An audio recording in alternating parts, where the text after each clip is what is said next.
राजनीति का मतलब ही होता है जनता को बेवकूफ बनाकर कुर्सी हथियाना। अब आप खुद बताइए कि नेताजी जनता को कितना मूर्ख समझते हैं कि वे कचरे से भरे सड़कों को छोड़कर चमचमाती सड़कों पर झाड़ू लगा रहे हैं। लोग सफाई कर्मचारियों के हड़ताल से परेशान हैं और बीमारियों के शिकार हो रहे हैं, और हमारे नेता इसमें भी अवसर निकालकर हमें बेवकूफ बनाकर अपना राजनीति चमका रहे हैं। पटना की सड़कों का हाल कितना दुभर है इसके बारे में हमने बहुत कुछ बताया है, लेकिन आज आपको गया के अद्भुत जनप्रतिनिधियों का कारनामा बताना चाहते हैं। जैसे हम फोटो खिंचवाने के लिए पोज देकर खड़े हो जाते हैं, वैसे ही गया के मेयर साहब, डिप्टी मेयर साहब और नगर आयुक्त ने अपने हाथ में झाड़ू उठाया और फिर खूब आराम से पोज देकर फोटो खिंचाया। दैनिक भास्कर ने इसके बारे में रिपोर्ट प्रकाशित करते हुए कहा है कि लगभग 1 घंटे तक चमचमाती सड़कों पर झाड़ू लगाकर हमारे जनप्रतिनिधियों ने अपनी तस्वीर खिंचवाई। पूरा शहर कचरे से भरा पड़ा है, लेकिन हमारे जनप्रतिनिधियोों ने उसे साफ नहीं किया, बल्कि पहले से साफ चमचमाती सड़क पर झाड़ू लगाकर उसे और चमकदार बना दिया। कुछ लोग यह सोचकर हैरान थे कि कहीं उसमें शीशे की तरह अपना चेहरा ना दिखने लगे। बाकी हमारे नेताजी ने जो किया है वह ठीक ही किया होगा। अब नमस्कार, मेरा नाम है मोहित कुमार सिंह और आप देख रहे हैं हमारा विशेष कार्यक्रम explainer. Palm view hospital, Patna का सबसे शानदार अस्पताल, जहां ट्रॉमा सर्विसेज के साथ यूरोलॉजी का भी उचित इलाज होता है। इसी के साथ यहां आपातकालीन सेवा जैसी अन्य व्यवस्थाएं भी उपलब्ध हैं। सफाई कर्मचारियों और राजधानी पटना के बारे में बात करेंगे, लेकिन उससे पहले गया की तस्वीर को साफ कर देते हैं। जब सड़कों पर पड़े कचरे से लोगों का हाल बेहाल हो गया, तो गया के मेयर और डिप्टी मेयर साहब को लगा कि जनता को थोड़ा दिखाना चाहिए कि हम उनके लिए काम कर रहे हैं, और फिर उन्होंने झाड़ू लेकर चमचमाती सड़क पर ही झाड़ू लगाना शुरू कर दिया। इसका मतलब समझने की कोशिश करिए। झाड़ू लगाने के अगले दिन स्थानीय समाचार पत्रों में लिखा गया होगा कि खुद मेयर साहब ने सड़क पर झाड़ू लगाया। दूसरी तरफ मेयर साहब ने अपने सोशल मीडिया अकाउंट पर इस फोटो को डाला होगा।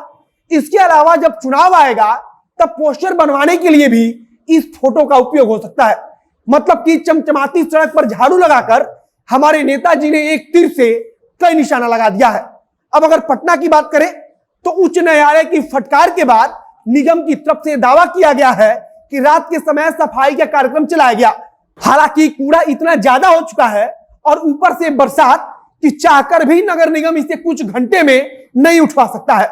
वह तो धन्यवाद रहेगा माननीय उच्च न्यायालय का कि मामले को संज्ञान में लेकर आदेश दिया गया, वरना हमारे नेताओं को इससे क्या फर्क पड़ता है कि बीमारी फैलने के कारण लोग मर रहे हैं या बीमार पड़ रहे हैं।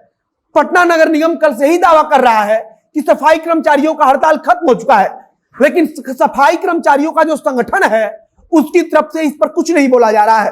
कल यानी कि मंगलवार को जब नगर निगम की तरफ से कहा गया कि हड़ताल खत्म हो चुका है, तब संगठन की तरफ से कहा गया कि यह सिर्फ एक अफवाह है। मतलब शासन प्रशासन मिलकर चूहे बिल्ली वाला खेल खेल रहे हैं, और इस खेल में नुकसान आम आदमी का हो रहा है।